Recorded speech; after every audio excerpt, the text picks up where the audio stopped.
We tell them our story, and they really kind of get into it, and they love to hear about it, and they make a connection with us. And when that happens, I think that's the best compliment you can get.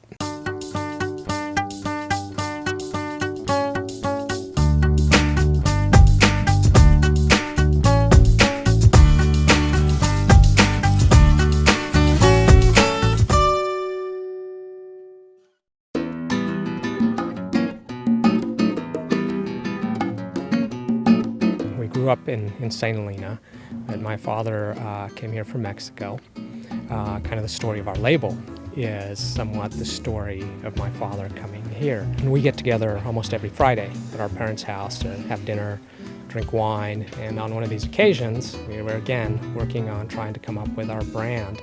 And my father was telling this story about my grandfather's horse, that they had cattle in Mexico, and so this horse had disappeared.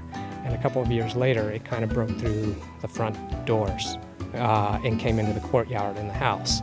And my father said from that day on, he goes, I don't really remember what that horse's original name was, but we called them Solovino. You know, we grew up drinking wine, very early age, starting to taste wine and kind of in the industry the whole time. And I think everybody here at some point thinks they want their own label. And we all did. And finally, my brother Manuel had said, hey, I kind of want to do this. And we said, okay, let's do it. And that was back in 2004.